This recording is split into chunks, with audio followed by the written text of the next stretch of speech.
Newsfirst, NEWSLINE. Yeah, I think.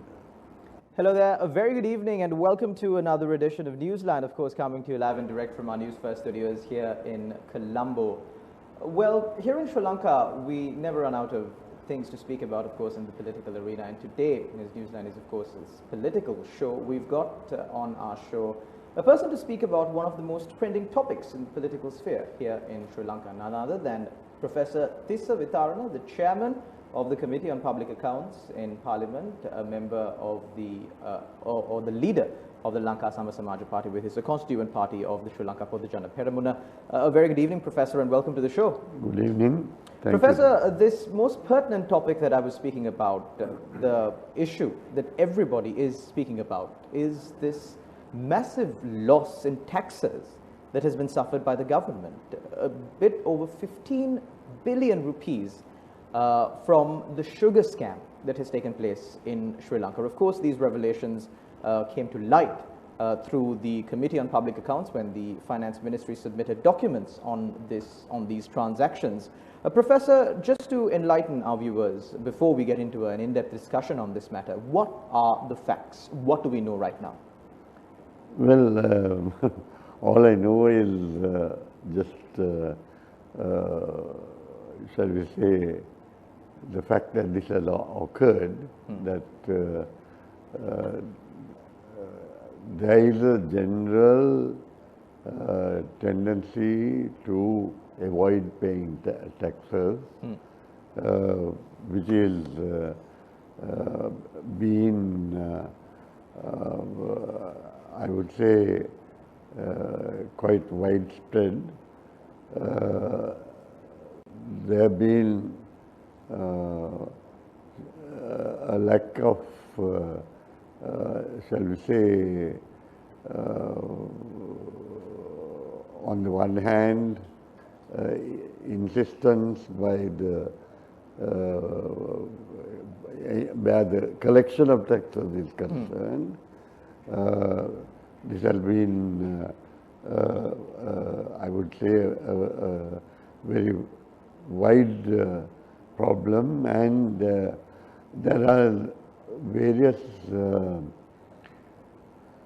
occasions where people have, I think, contrived, both taxpayers as well as the tax department,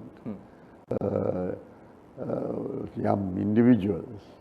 Professor, of course, it's understandable that there is a general tendency for people not to pay taxes, or for people not willing to not willing to pay taxes. But the issue here really is the fact that it's not sugar exporters in general who have profited from this reduction in taxes, mind you, from 50 rupees to 25 cents. I can't even make the calculation in my head. The reduction of the drop, the percentage of the drop is so much, from 50 rupees to 25 cents, and only a few, if not a very, I believe, less than the number of fingers in one of my hands, the number of people who have benefited from this. So there is obviously the question that arises then, that did these importers receive certain supports from certain factions of the government, or even certain officials? Is this matter being looked into? I think there's a very strong suspicion that there has been some connivance. The fact that people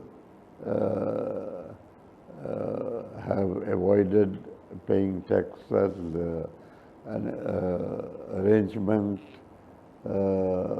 between the tax collecting authorities and the taxpayers has been well known. But as you said, for something of this magnitude to have occurred is a clear indication that there has been perhaps some, shall we say, backing outside the normal tax collecting machinery itself. Well, Professor Tesavitarana, this sugar scam is now being compared to the central bank bond scam that played a huge role in the overthrowing of the Yahapalne government, because that scam also happened just a few months into the government's tenure. Now, we saw the members of the current government who were in the opposition back then raising a huge voice against this central bank bond scam. However, we don't see that much of a voice coming out right now, at least in the media. But is a voice being raised within the government when the cabinet meets, when your party leaders meet? Is there a call for justice to be served against this magnitude, this large scam? Unfortunately, I'm no longer in the cabinet. Yes. I'm just an ordinary member of parliament. Party leader? I'm a party leader. Naturally, we have discussed it informally. I and certain party leaders, we have been alarmed by the fact that this has occurred. But I am really not in a position to, beyond speculation, to speak with any sense of authority with regard to any particular forces or persons associated with this occurrence. All I can say is that we deplore it.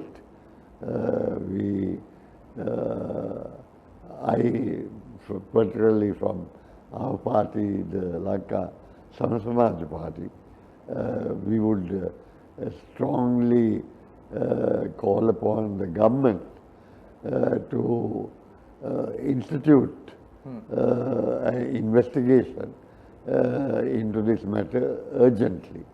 That there should be a committee set up that will be people who not only who are shall we say, part of the law enforcement mechanism in the country, but also the sections that are involved in tax collection to look into this matter and try to unravel what has actually occurred and perhaps who has been behind it. Professor Tesavitarana, you suggested that your party has, not suggested, you said that your party has requested the government to, of course, set up a committee to investigate this matter. I haven't requested officially. You haven't officially requested? I have met other party leaders. Right, during informal meetings. But do you really believe that setting up committees of investigations is really the way forward? Because we've had committees for so many issues in this country right now. A few examples: the bond scam, the Easter Sunday attacks, many other committees, the committee on the Presifact, Presidential Committee on Large-Scale Fraud and Corruption.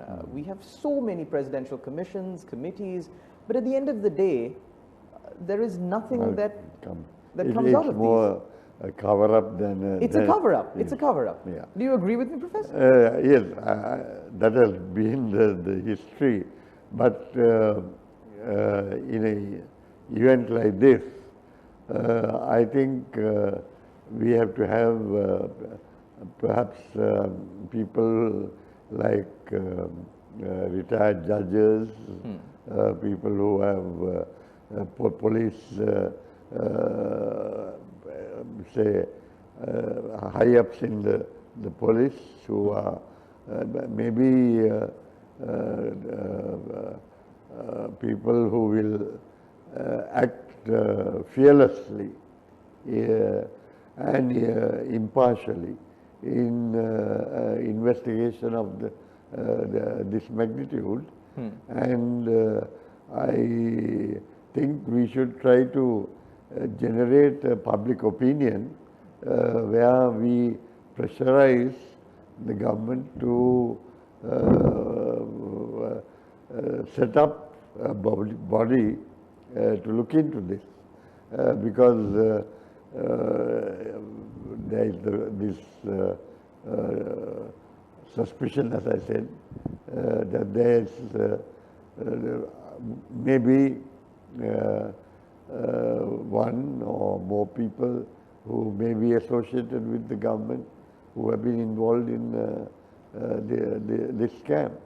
But Professor, now the government of good governance was appointed in 2015. They ran on a huge ticket of anti-corruption, and then they failed in delivering to the general public. And then the general public took a 180-degree turn and appointed President Gotabaya Rajapaksa, of course, as the president of this country, and then the Sri Lanka Podujana Peramuna government. But judging by the way that things are panning out right now, the current situation is that the Sri Lanka Podujana Peramuna is too not well equipped to recover these finances from the central bank bond scam, from the sugar scam, back to the people of the general public. Who do you believe is the party that is better suited for this country to recover all of these losses specifically?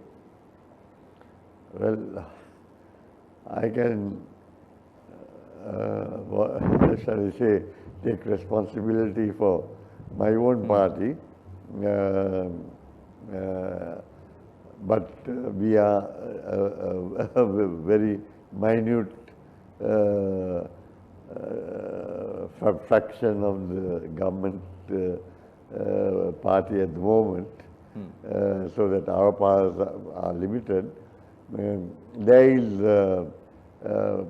I would have trust in the Socialist Alliance to which I belong, where members of the left political parties are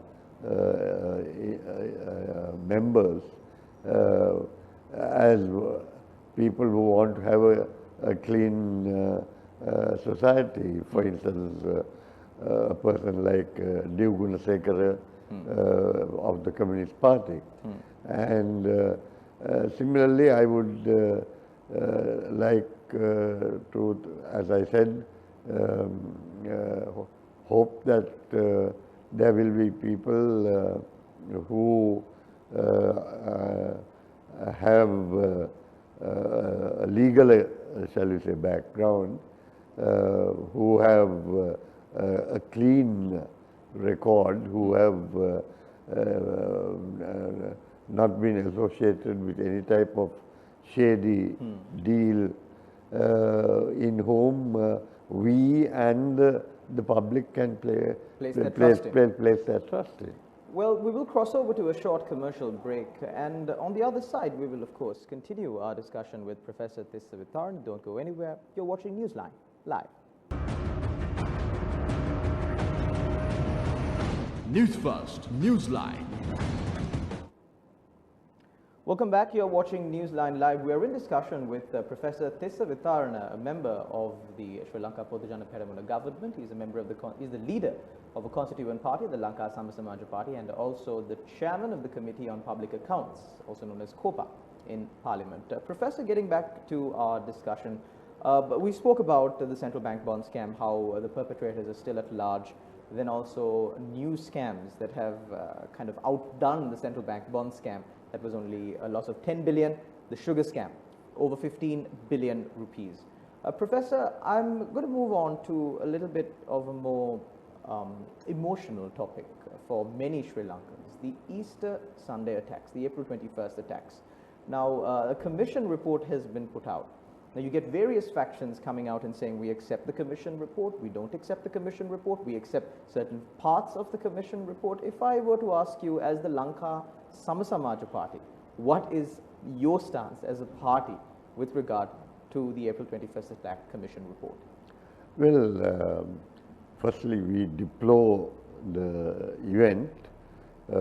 We see it as a deliberate attempt, not just only to attack a particular community in our country,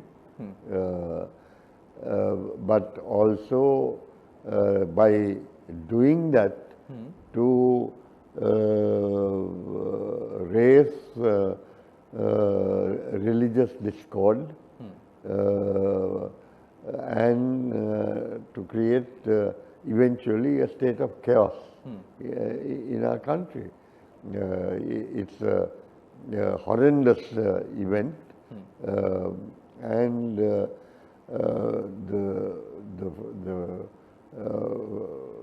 but Professor, what is your stance regarding the commission report, the presidential commission report on the April 21st attacks? With regard, what's your stance as a party? Do you accept the report? Do you not accept the report? Do you accept only certain parts of the report? Well, I accept certain parts of it. Accept certain parts of it. What are the parts that you don't accept from this report? Well, shall I say that I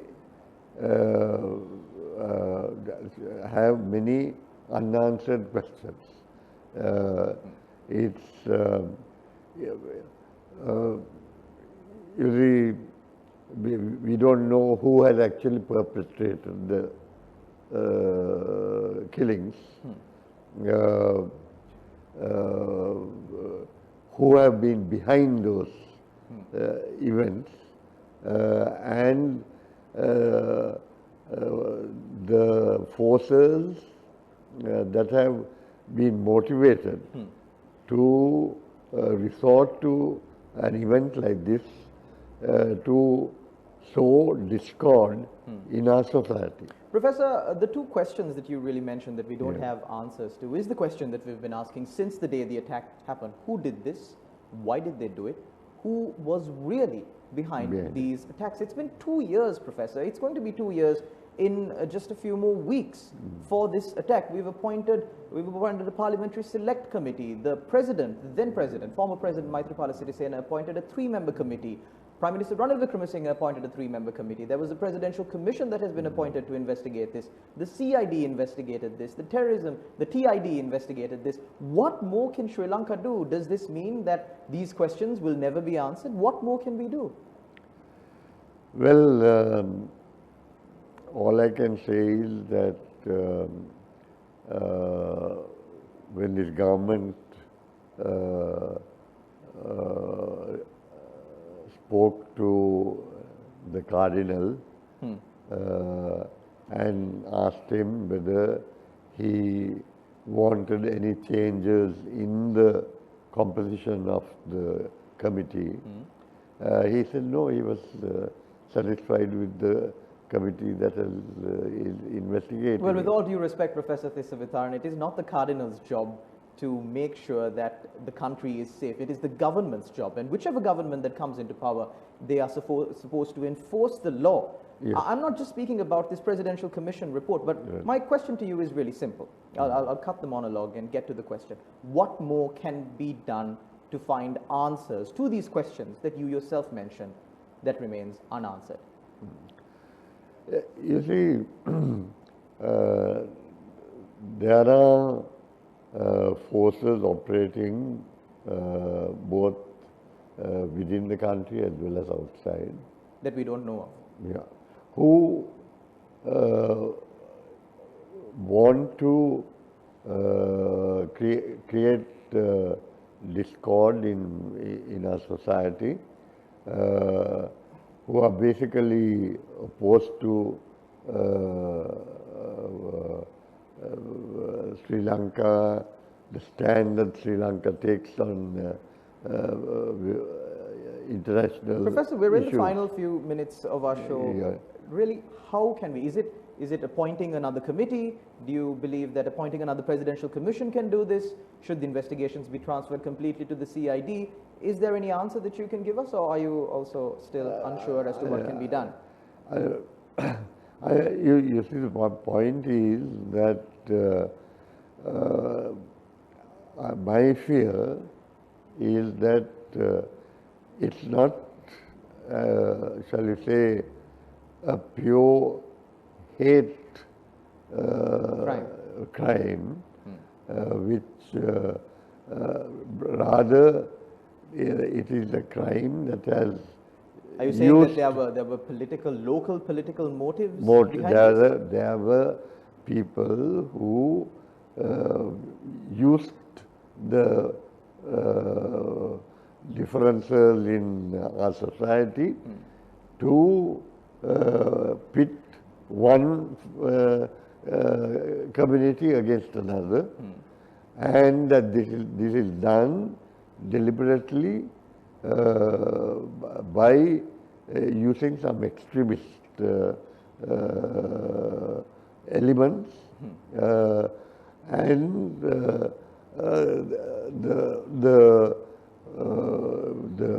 shall we say organization of event of this magnitude requires a large amount of funding. It requires, shall we say,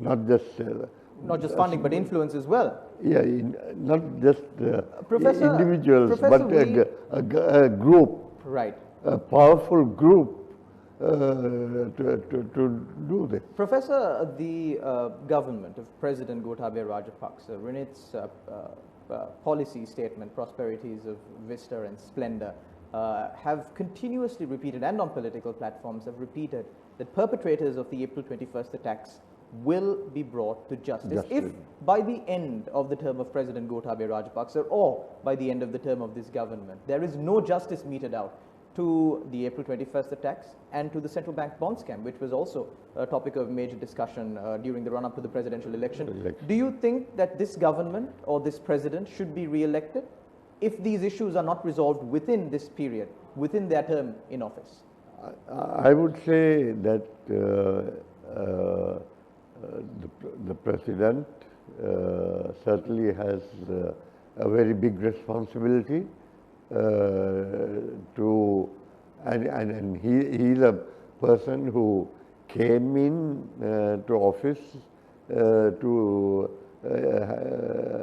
have established stability, to restore law and order. Do you see stability being established and law and order being established in the country without justice first being meted out to the April 21st attacks and the central bank bond scam? Can that happen? That's the point. You see, as far as I'm concerned, I'm quite sure that he is committed to shall we say his election promise. Well, we know how Sri Lankan election promises are. No, but he's a person with a military background. He's not just a mere politician. He's a president who will be elected with public But I believe the litmus support. test for the resolve that you say the president has, and that the people of this country believe the president had, will be the action that he takes in the immediate aftermath of especially this sugar scam that has taken place. Because now, when the central bank bond scam happened, everybody blamed the government at the time. The government that is in power today blamed the government at the time. But the litmus test for this government will be how this government reacts to an even bigger scam than the central bank bond scam, the sugar scam that has taken place now. Would you agree with me, Professor? Yes, I would agree. I would. Of course, Professor, that's a wrap of our show for today. Thank you very much, Professor, for joining us on our show and speaking so openly, of course, about the issues that the general public is facing, of course, in the political sphere of this country. And a very big thank you out to all our viewers out there. We will see you again, same time, same place tomorrow. Until then, take care and God bless.